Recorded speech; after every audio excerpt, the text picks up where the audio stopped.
Alrighty, everybody, so something new today.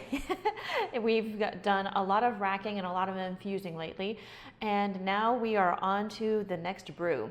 Today we will be making a raspberry peanut butter jelly mead.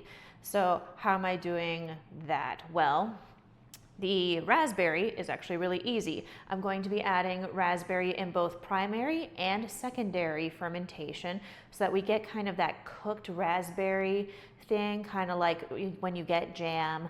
And then for the peanut butter, I have a special powder called PBJ, often used by many people for peanut butter flavorings, and I'll be infusing that much later on. But since this is a mead, let's get started with the honey. So today, good old Kirkland wildflower honey from Canada, and I'll be using 2.5 pounds of this honey. So let's get that started. And before I go on further, just saying real quick that everything has been sanitized in the lovely black bucket. I use Star San as my sanitation fluid. Mix that with the water to the manufacturer's instructions. So what am I doing? 2.5 pounds. And this will be a 1 gallon batch, but chances are because of juices from the raspberries, it'll be slightly over a gallon, but it's gonna be negligible. All right, we're already at 1.5 pounds.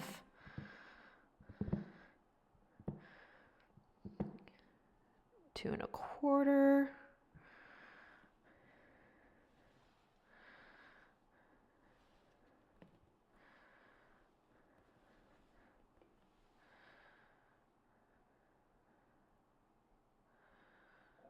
$2.49, 2.5. Hands got a little sticky, so we get to wash them again.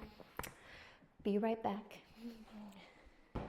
All right, so we've got just over 2.5 pounds of honey. It's like 2.522. It's so little over, I'm not worried about it at all. So we've got 2.5 pounds of honey.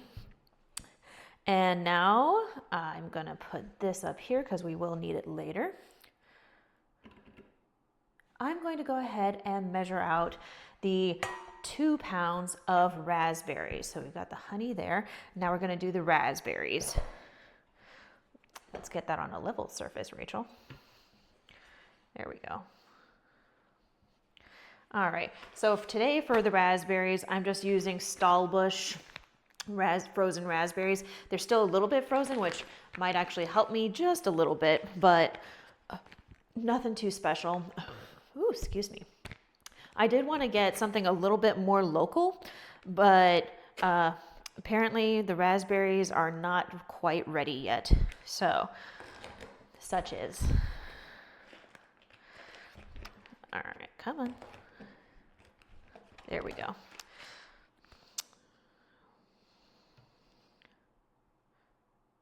There we go. All right.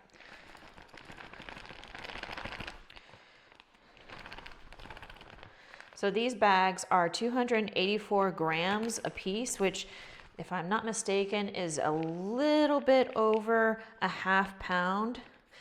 Oh, I'm looking at it, it is just under 1/2 pound. So I do have 4 of them for this purpose. And you can tell, I learned from my last lesson that to go ahead and measure out in the bowl before I put them in the bag. There we go. Got another raspberry in there. I feel you. We want you to be yummy. There we go.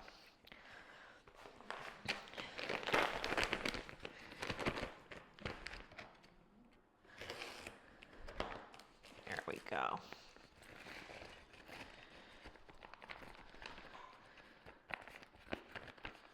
Okay. So we're at 1.58 right now. So I think this will probably be just over 2 pounds, but I'm going to try and get as close to 2 pounds as I can. 1.86.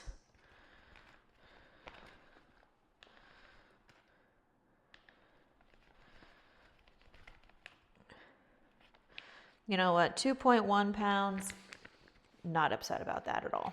So now we get the fun part of sticking the raspberries into the fermenter. So more mess, always more mess. So because I'm doing it this way, means I get to wash my hands again later. Oh darn. But we'll get all this raspberry in here. There we go.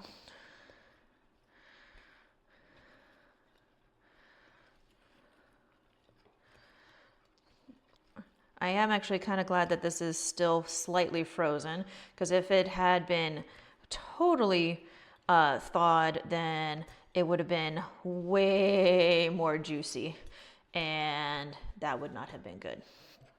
And there we go. Okay, so there's that. Wash my hands again, and we're gonna give it a nice tie off.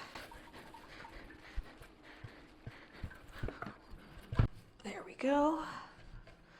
All right, and to help with keeping the raspberries down during fermentation, because the bag tends to fill with CO2 during the fermentation process, I'm going to be using a chef press, which is too big for the fermenter. So let me see if I have one of my smaller ones available.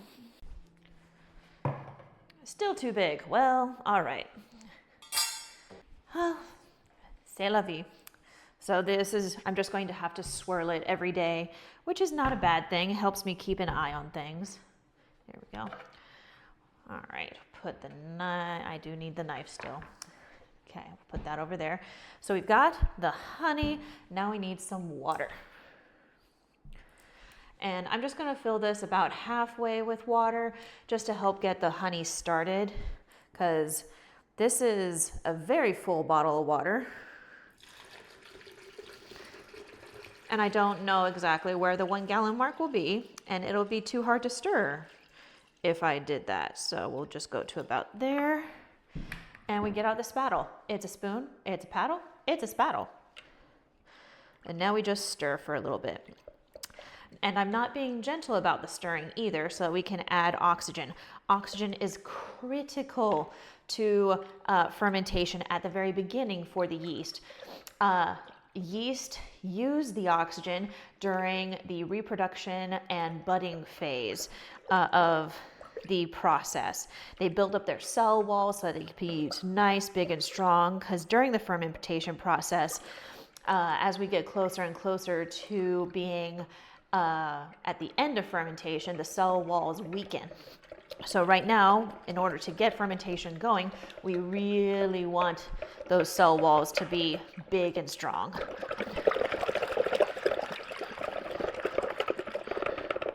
Oh dear. Okay. I just realized a flaw in my argument, but I do have a 1 gallon mark here. So once I get this properly stirred, scraping the sides,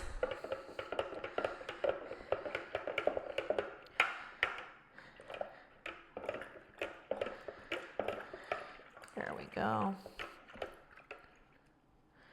There we go. I don't have any honey on there. We're going to go ahead and continue filling with water up to the 1 gallon mark on the pitcher. There. Give it another stir to make sure everything is incorporated evenly. Now, technically I don't have to stir, but because I want to take a specific gravity reading, the better I stir, the more accurate the reading will be. Now, it still won't be completely accurate because the raspberries don't have all their juices out yet, and so the sugar content from the raspberries won't be accounted for in this reading, but it'll still give me a really good idea of what the gravity will be. Now, why am I taking a specific gravity reading? Well, specific gravity shows us the density of a liquid as compared to water. And in this case, it'll show the sugar content in fermentable sugars.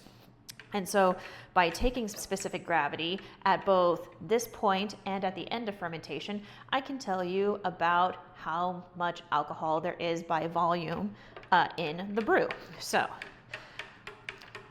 kind of important. Not as important if you're just derping around making mead, but I like to keep records.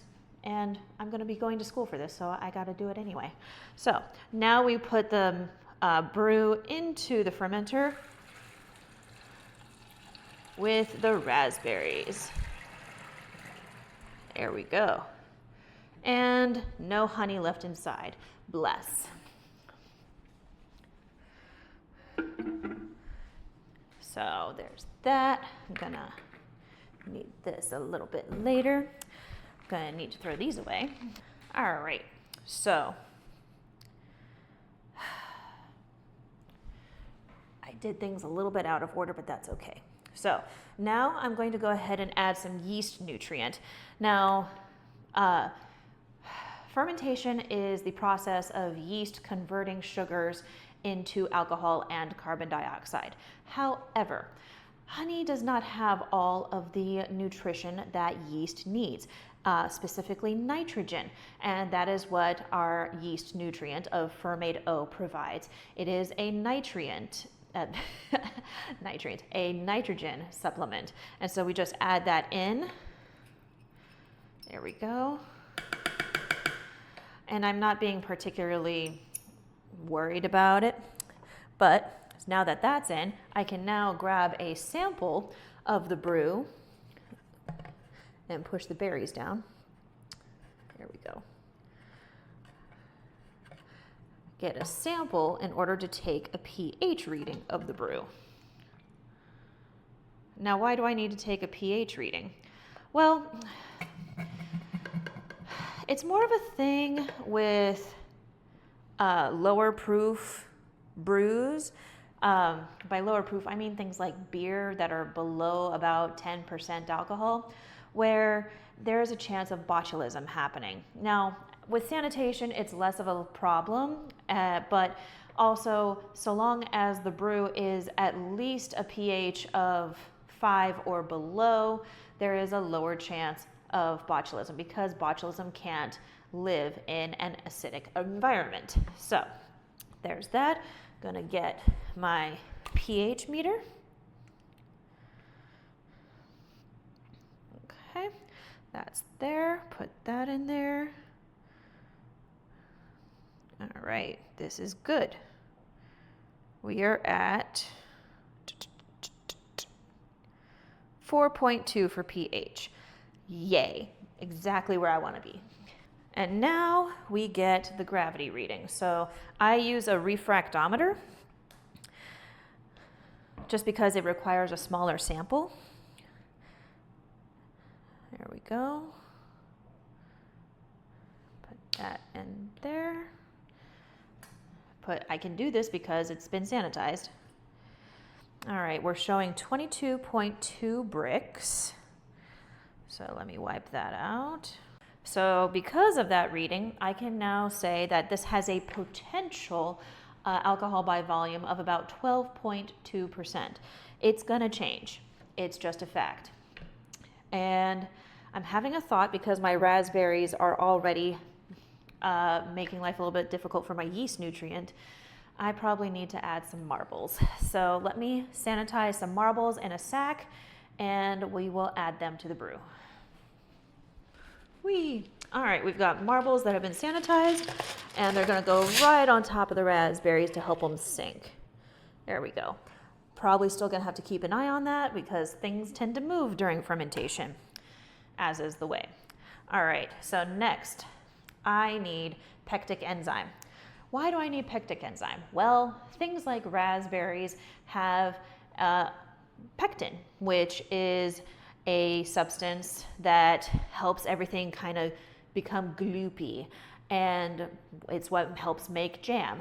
And I want the opposite of that. I don't want it to be gloopy and hazy because of that pectin. I want a nice clear drink. So I'm adding pectic enzyme now to help with that process of clarification. I will be adding more pectic enzyme later because I will be adding more berries. So I'm doing a half teaspoon now. I'll do a full teaspoon when I add raspberries again.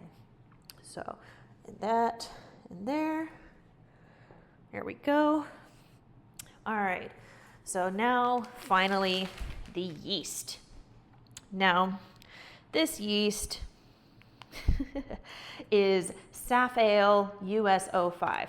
Why would I choose that? Well, it's going to help with the berries becoming nice and forward and prominent, and it's not gonna be too much for the alcohol by volume. It'll have that ability. Yes. So Safale US05 in this brew today. Nothing too crazy. It is an ale yeast, but yeast is yeast in that regard. It'll still work. Even bread yeast works. So we pour about half a packet in there. And the yeasty beasties will do their thing. So let me see. We've got the honey, great. We've got the berries, great. We've got the water, lovely.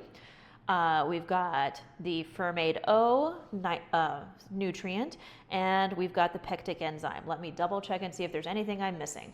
Nope, that is it. So now a lid is going to go on this, and it's going to sit for a few weeks.